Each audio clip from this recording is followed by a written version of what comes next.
Yo, what's up, everybody? Today I'm bringing y'all a little mid-drop fade action. My boy came in and asked for, mid-drop fade, and, we got to deliver. So right now I'm just, setting in my foundation with the 3-guard all the way closed. And then you'll see me opening it up just to, make the transition smoother so I don't have to come behind it with the thinning shears. You want to make sure you take your time with all the steps that you do during a haircut. I know people like to say faster fades, faster cuts, which is also true, but I feel like if you put out quality work, you're more likely to have people coming back to you.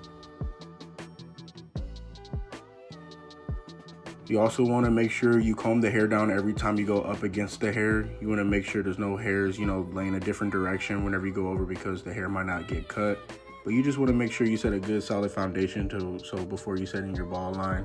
As you can see, I'm setting it in with my softest trimmers I have, which is the play trimmers.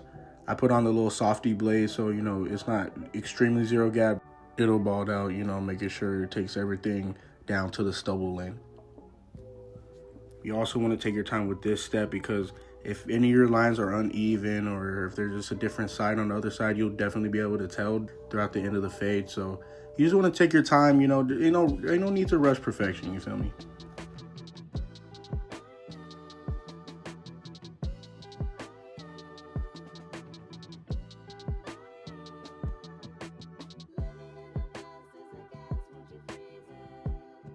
Once your guideline's set, you just want to bald out everything from behind the ear, below the neck, where the cape is on.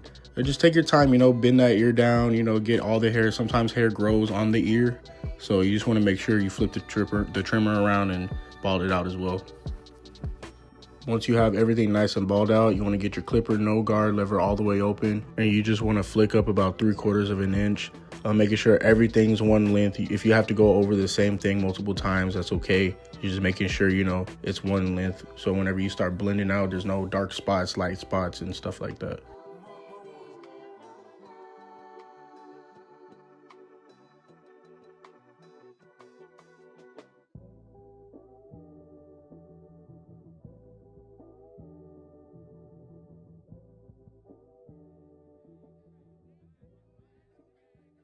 And then once you got everything down to one length, you want to close the clipper all the way and just go break that guideline in half. Once you break it in half all the way through, I like to, if I see any more dark spots, I like to open it up one notch open and just take it up all the way. It should take everything out. And once you do that, my next guideline, I slap on that half guard one notch open and I flick up about 1/2 inch. To make, like I said in the last guideline, you want to make sure all your guidelines are even. I'm not really digging into the fade. I'm just kind of like flicking out, keeping that clipper at a certain angle. And then to take out that line that it creates, I like to close the clipper with the half guard and just, take out that line you created.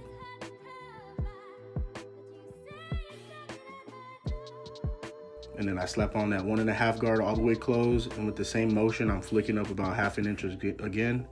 And, just making sure everything is one length, you get everything down to the same length, the fade will, be seamless. Open up the guard, 1.5 guard, just to connect the bulk with the fade.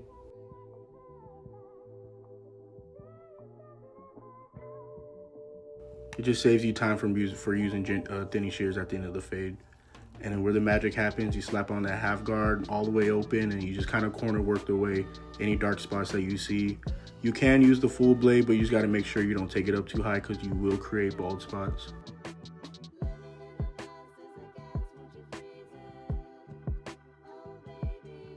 Just take your time with this process, because this is where the blend comes in and the blurriness comes into the fade.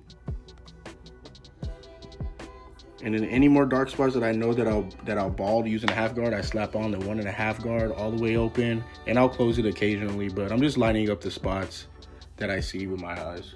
Looking in the mirror, make sure you look in the mirror, making sure you look at it at different angles, and you'll have a different perspective of the whole fade.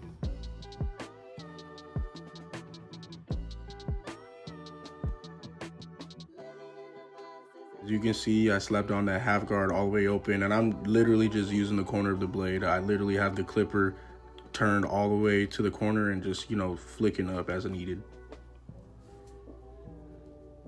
And right here, I'm just connecting the fade to the rest of the hair.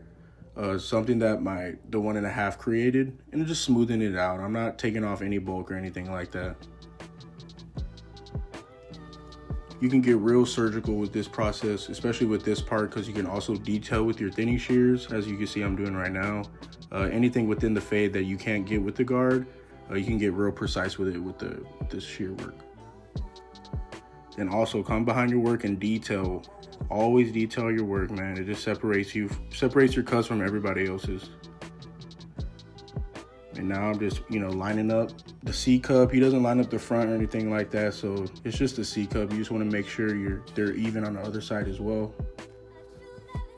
But as we're approaching to the end of this cut, man, I appreciate y'all for tuning in. It's a quick little mid-fade tutorial. Make sure y'all like, subscribe, and comment. Let me know what y'all think about the video. Let me know what y'all want to see next. Appreciate y'all for tuning in again, keeping y'all fresh out here, man.